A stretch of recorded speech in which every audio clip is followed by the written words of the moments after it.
aming pagtimbok sa aborsyonistang tila hindi nadadala. Kitang-kita raw ang ebidensya ng kanyang pagkakasala.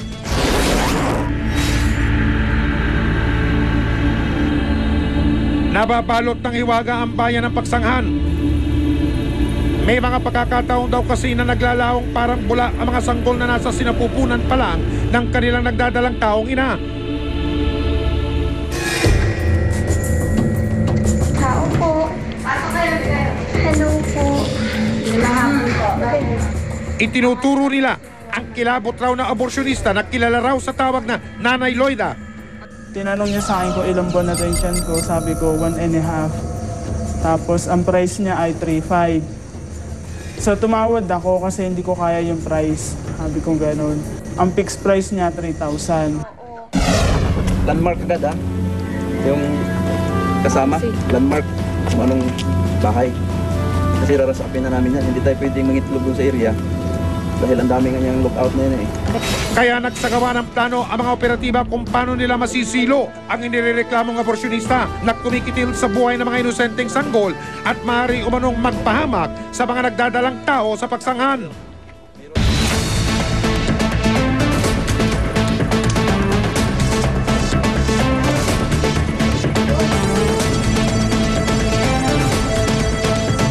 Nang makabalik sa lungga ng inirereklamong si Nanay Loida, ang asset na may bitbit na kamera ng investigador, nakaantabay naman sa labas ang mga alagad ng batas.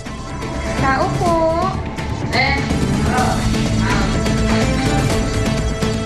Nagbigay ng udyat ng asset kung positibo ang reklamo laban kay Nanay Loida. Umiga na roon sa lamesa. Bumukha ka na daw ako, parang mga anak lang daw. Nung ginawa ko yun, yung sinabi niya, sabi ko, Nanay Loida, ano pong gagawin niyo? All units, go! Go! Kagad napigilan ang tangkang pagpasok ng aparato sa katawan ng nagdadalang taong asset. Tigil!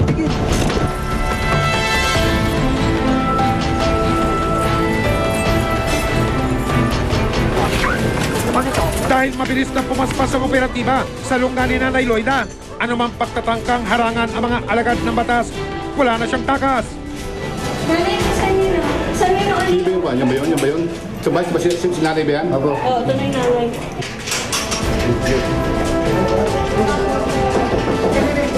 Ilan taon na po kayo nag-abot na yun? Tila naging mabilis na natukoy ng mga otoridad kung anong kababalaghan ang nagaganap sa loob ng bahay ni Nanay Loida. Baho Dahil tila naguhumiyaw ang nakita nilang ebidensya. Mga ilang months po yan? Mga 3 months po. May pasyente po bago kayo pumasok? Taga-sahod niya sa daw yung pasyente niya. Palalabas ko na. Por Diyos, por Santo, may bata sa basura. Ano po yan diaper na ginamit ng anak ko po yan Hindi po na siguro po ipepending yun dyan kung may halimbawa may ginamot ako, tatapon ko lang agad yan. Yung anak ko kasi ang nagligo kaninang magad yan.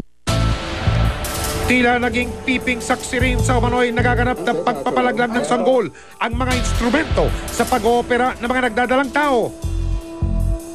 Kapansin-pansin din ang mga bahid ng dugo sa loob ng bahay na pinaniniwalaan mula sa mga pasyente ni Nanay Loida. Ang mga otoridad hindi raw kumbinsido sa kanyang naging palusot. Dugo ito, mga dugo. So yung mga traces ng blood, dito, blood. Saan na yan? Parang pinaka-operating table. Ito na yung operating table. Ito na yung... May ilaw din? Ayan, ito na. Tapos, ang pinagsasahod nila, dugo itong Arinola na ito.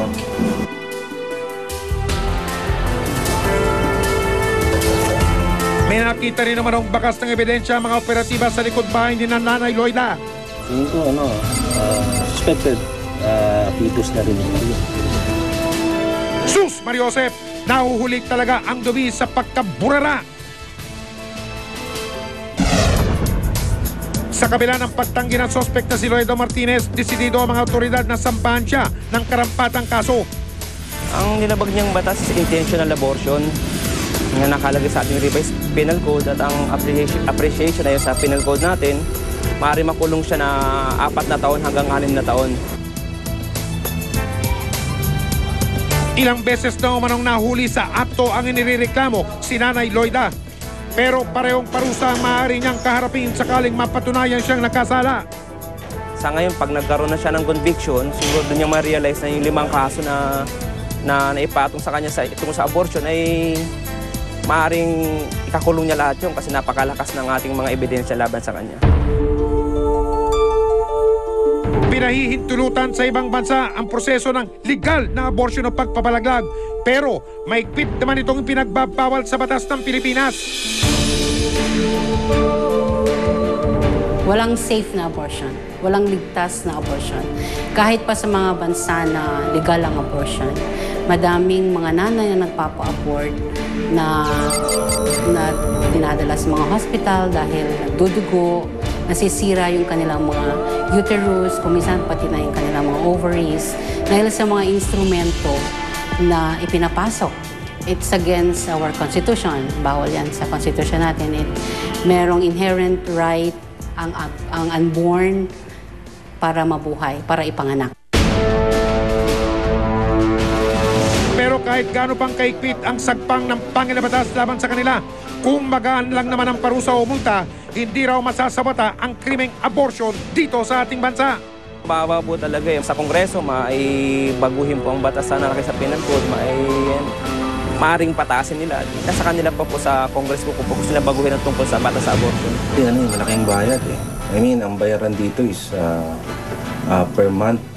Kung ilang buwan kang buntis, ganun din, let's say, kung 3 buwan kang buntis, so 3,000 times 3. So that's 9,000. Kung 5 buwan kang buntis, so 3 times 5, that's 15,000. Tila nakakabingi ang munting tinig mula sa isang sanggol sa sinupupunang sadyang pinapatay. Dahil sa umiiral na batas, marinig sana ito hindi lang ng mga aborsyonistang pumapatay sa kanila, kundi ng mga magulang na may pananagutan sa sanggol na walang muwang. Susunod, State University sa Tarlac may nakabaong ginturaw sa ilalim ng lupa. Kung meron gold na makita o sabi ng medium may nagsabi, meron daw. Sa atin lahat yon.